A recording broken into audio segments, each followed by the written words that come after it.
Okay, I thought I was recording. Now it's not. Now it is. But I wanted to show y'all these cool stickers I got the other day. Got me a Team Godzilla sticker.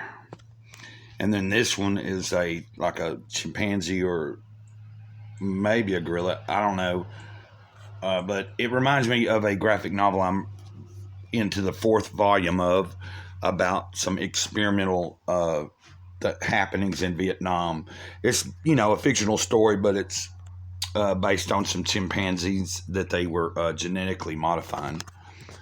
But that's not about this. Sorry for moving around so much there. As you know, I have not been feeling the greatest this past week. I even missed a couple of, I believe I missed Wednesday getting a meditation video up. And if I did, I can't remember. I know I did get one up yesterday evening, I believe. And so today I'm going to do a reading from Living a Life of Awareness by Don Miguel Ruiz Jr. Daily Meditations on the Toltec Path. I've already been up. I've walked the dog. And even though I don't feel that great, I mowed what was left of my yard that I needed to mow right before it started kind of lightly raining. So there you go. Yeah, I don't feel great, but I still have to do things. And let's not concentrating on, I'm going to stop concentrating on feeling bad and just kind of go with whatever I'm feeling. Today's reading is Loving Unconditionally. Suffering occurs when we try to fight the evolution of love. When we attempt to negotiate by saying things like, you should love me like this, or I should love you like that. But when you look deep inside yourself, you realize that love is there, that it has always been there for you and for everyone else. And you can't control it. Why would you want to? Practice. With awareness, repeat the following statement. Today, I will rest in love and its ever-changing manifestations. Yeah, I read that a couple of times this morning already. And that's what my intentions are. I've knocked out the most physical thing I would have to do, which was mowing. And I've walked the dog. I'm kind of gearing up. I got some things together, got that book together. I did some reading before I started this video. And I was thinking I might share just something.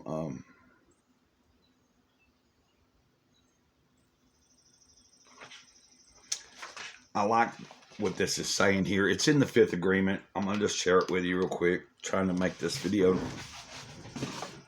not so long. But I was reading here. Let me start here, maybe. The adults prepare us to be part of our society, and I can say without a doubt that it's a society ruled completely by lies. We learn to live in the same dream they live in. Our faith gets trapped in the structure of that dream, and that dream becomes normal for us. But I don't believe that they did this with any bad intention. The adults can only teach us what they know. They cannot teach us what they don't know. What they know is what they learned in their whole lives. It's what they believed in their whole lives. You can be sure that your parents did the best they could for you at the time. If they didn't do better, it's because they didn't know any better. You can bet that they had all kinds of judgments about themselves and that everybody else was judging them too. They lived in a dream of the first attention, the underworld, the dream that we call Hades or hell. They were dead. Of course, all these symbols are not exactly the truth. The truth is behind the symbols. It's in the intent or the meaning of the symbols. When religions describe the dream of hell, they say it's a place where we burn, a place where we are judged, a place of eternal punishment. Well, that description of hell is the ordinary dream that most humans are in. That very same thing is happening in the human mind, and the judgment, the guilt, the punishment, and the emotions generated by fear that feel like a fire burning inside us. Fear is king of the underworld, and it rules our world by creating the distortions in our knowledge. Fear creates the whole world of injustice and emotional drama, the whole nightmare that billions of people are living in. What is the biggest fear in this world? Fear of the truth. Humans are afraid of the truth because we have learned to believe so many lies. Of course, we're also afraid of the lies we believe. Truth or fiction. Just having knowledge makes us feel safe, but then we suffer because we believe what we know. And almost everything we know isn't true. It's just a point of view, but we believe it, and we deliver the same distorted messages to our children. The whole chain continues, and the history of the human repeats itself. The history of the humans repeats itself again and again and again. And I'm trying to determine if I want to read just a little bit more. And I think I will. I think this will sum up what I'm trying to share with you guys. So, long ago, wise people compared the dream of the first attention to a marketplace where thousands of people are talking at the same time and nobody is really listening. The Toltec call this a mitote. Mitote. I think that's how you pronounce it. It's M-I-T-O-T-E, which is a Nahuatl word that's N-A with the little symbol above it, H-U-A-T-L. And that word meaning extreme gossip. In that mitote, we use the word against ourselves, and when we relate with other people, we use the word against them. Think of this. Every human is like a magician, and in the interaction between the magicians, there are spells being cast everywhere. How? By misusing the word, by taking everything personally, by distorting everything we perceive with assumptions, by gossiping and spreading emotional poison with the word. Humans cast spells mainly upon the people we love the most, and the more authority we have, the more powerful the spells. Authority is the power that a human has to control other humans, to make them obey. You can see yourself as a child being afraid of authority. You can also see adults being afraid of authority. Words spoken with authority become a powerful spell that affects other humans. Why? Because we believe those words. If we understand the power of symbology, we can see where the symbols are taking us. We can see it by the way we behave, by the interaction we have with everybody, but mainly with ourselves. We become possessed by an idea, by a belief, by a story. Sometimes it's anger that possesses us. Sometimes it's jealousy that possesses us. Sometimes it's love that possesses us. The symbols are competing for control of our attention. And in one way or another, they're changing all the time. They're taking turns possessing us. There are thousands of symbols that want to take their place in our head and control us. As we said before, all these symbols are alive, and that life comes from us because we believe in them.